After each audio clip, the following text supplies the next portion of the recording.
Si bien el paro en la embarazada es una circunstancia bastante infrecuente, que llega a producirse en uno de cada 12.000 partos, la importancia acá es entender que, a diferencia del paro habitual, la sobrevida en algunos estudios ha sido demostrada entre el 15 y el 59% de las pacientes, ¿ya? Lo que hace tan especial al PCR en el embarazo tiene que ver con la misma condición de la mujer que está embarazada. Cambia su fisiología, cambia algunas condiciones de su vía aérea, la circunferencia abdominal disminuye, el retorno venoso, y tiene una disminución de la compliance pulmonar generado por un aumento de la circunferencia y presión intraabdominal. Obviamente eso hace que las mujeres tiendan a respirar de forma más superficial, disminuye un poco la reserva pulmonar y además aumenta el gasto o disminuye las reservas de oxígeno circulante, porque también el feto extrae oxígeno, ¿ya? Esto genera un fenómeno muy importante, que es, en el fondo, se disminuye el tiempo de apnea.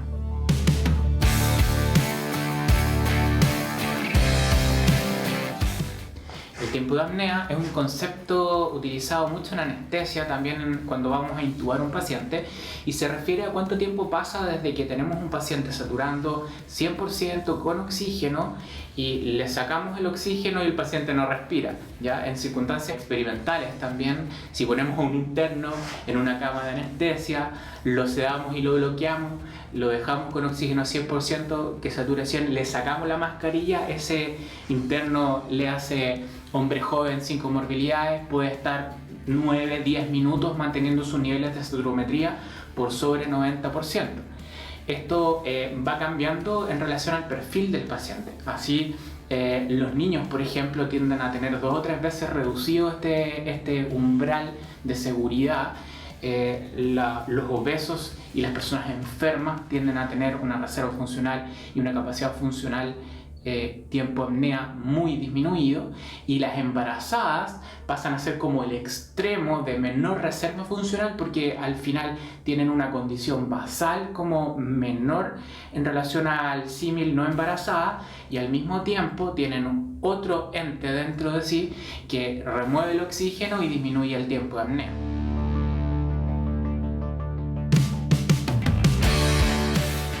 Desde el punto de vista de la vía aérea, se generan fenómenos como de hiperemia y de friabilidad de las mucosas de las vías respiratorias altas, y eso, sumado al tiempo de apnea reducido, hacen de que en general uno debería siempre considerar a las embarazadas como vía aérea difícil, pese a que anatómicamente podría ser que no tengan todos los predictores. Por esto siempre se recomienda que las intubaciones en las embarazadas sean hechas por el intubador más experimentado.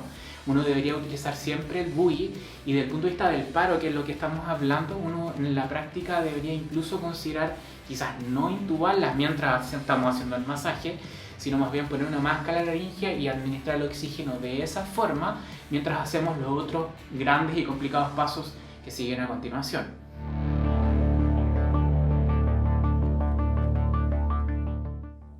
Desde el punto de vista del manejo como del PCR en sí, los conceptos generales son un poco los mismos, en el sentido de que las drogas no tienen grandes niveles de evidencia. Obviamente, dependiendo de si el paro es de ritmo desfibrilable o no, vamos a aplicar ese tipo de intervención, que es lo que más nivel de evidencia tiene. La posición de las manos en general es la misma. Si uno pudiese eventualmente guiarlo con eco más avanzado, hablaremos de eso, podría ayudarnos un poco.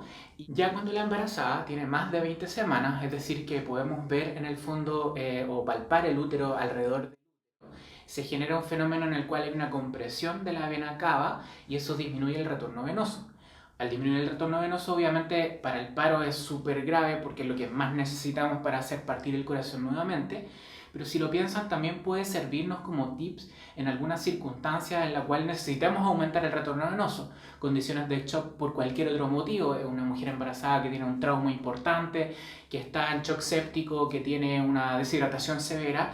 En esos contextos, en la unidad de reemergencia, uno podría utilizar el desplazamiento del útero hacia la izquierda como concepto para reanimar a la mujer embarazada.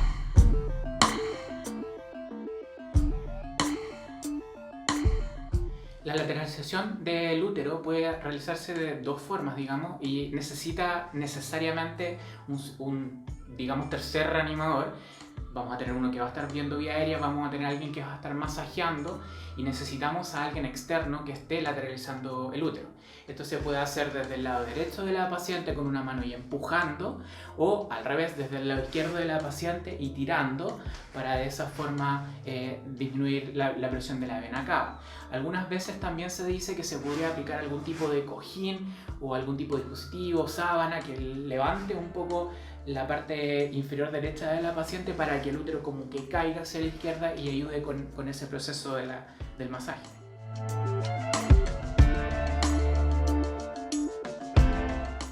Desde el punto de vista del masaje cardíaco en la embarazada versus no embarazada, la gran mayoría de las cosas son las mismas.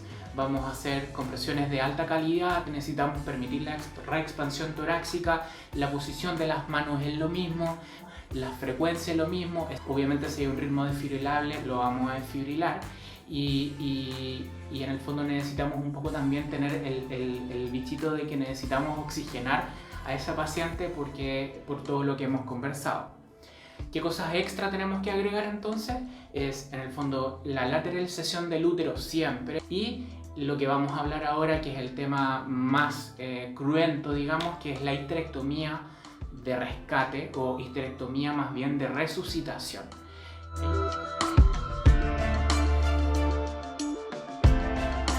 Es importante entenderlo de esta forma porque es una intervención médica que vamos a utilizar para resucitar a nuestro paciente, es decir, que es parte del tratamiento del paro en la embarazada, es hacer la histerectomía, y es la mejor condición que podemos lograr para tanto la madre como para el feto.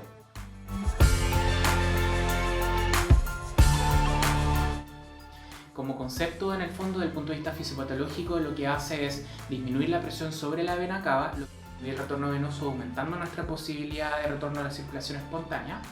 Además, obviamente, como ya si sacamos el feto, en el fondo va a haber solo una persona gastando oxígeno circulante, por ende disminuye el gasto de oxígeno, lo que aumenta nuestras posibilidades de sobrevida. Y desde el punto de vista del bebé, en la práctica, si tenemos un ambiente hipóxico, aunque ese bebé esté vivo con su corazón latiendo, lo más probable es que se genere daño neurológico si no lo sacamos de ese ambiente. Entonces, en el peor de los casos puede que la madre haya fallecido y no la podamos sacar adelante, pero podría suceder de que el bebé todavía esté vivo y lo podamos salvar de esta circunstancia que obviamente lo va a llevar a la muerte. Por lo tanto, es muy importante recordar entonces que la histerectomía de resucitación beneficia no solo a la madre, sino que también al feto. Recuerden que en el fondo los paros en las mujeres embarazadas son mujeres jóvenes. Generalmente la sobrevida que tienen, incluso en algunos settings, ha sido reportada alrededor del 60%.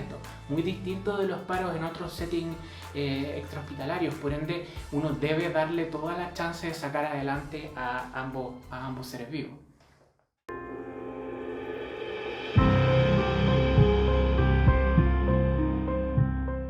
Acá hay dos circunstancias necesarias para considerar hacer la histerectomía de resucitación.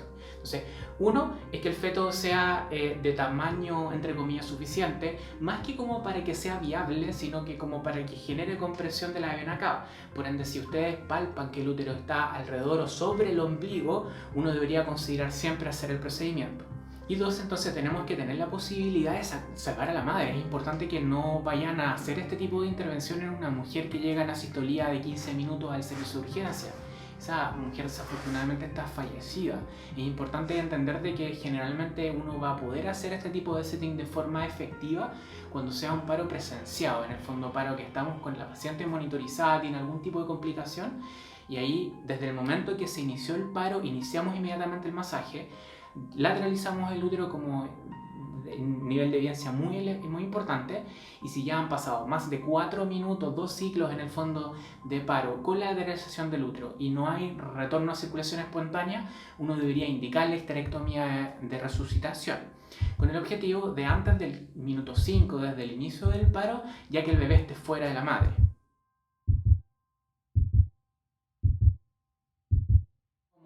Cosas que necesitamos, en la práctica uno necesitaría guantes y un bisturí, digamos, pero se recomienda ojalá tener algunas tijeras para poder cortar, como les voy a explicar a continuación.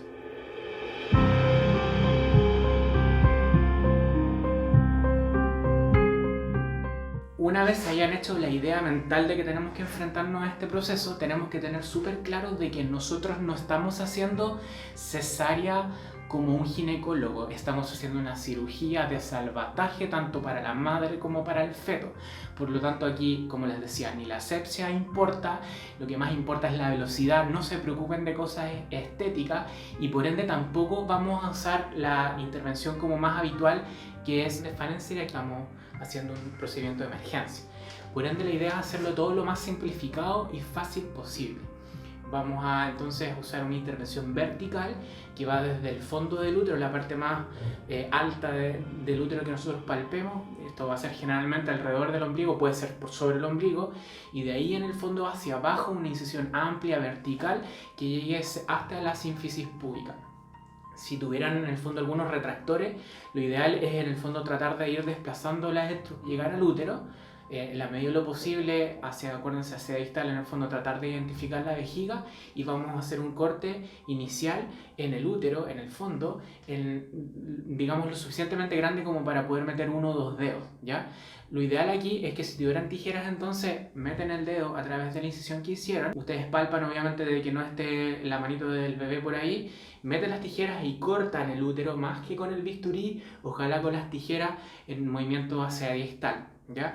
Una vez logran hacer eso, toman la cabeza del bebé, la sacan, aspirar las secreciones que pueda tener la nariz, la boca del bebé, clampear el cordón, pasarlo, y en el fondo nos preocupamos entonces ahora, nosotros tenemos que salvar a la madre. Y lejos, lo más importante, que no se les puede olvidar que acá este tipo de intervención no va a tener ninguna utilidad si ustedes detienen el masaje cardíaco por cualquier otra intervención. No pueden en el fondo ponerse a demorarse en intubar por 2 minutos a la paciente y dejar de masajearla y después ponerse a pensar en hacer cosas como esto.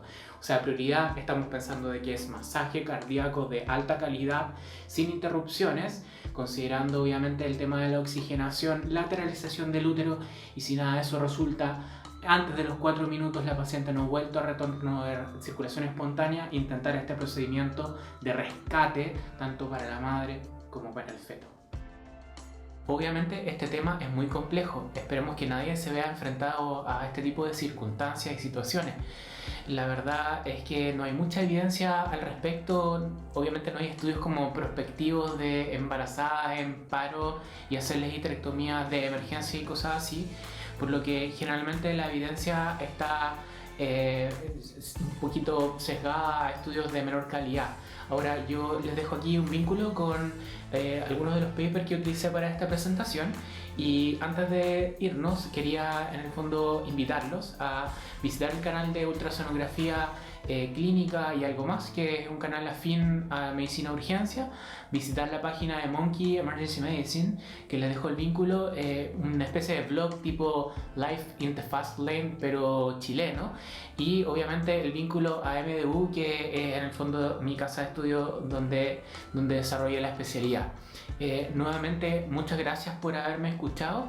Les pido, si es que eventualmente consideran este contenido más o menos de calidad, que en el fondo se suscriban, aprieten la campanita, ojalá un like, y les espero en los comentarios para poder responder frente a cualquier duda o sugerencia y poder ir creciendo juntos. Muchas gracias.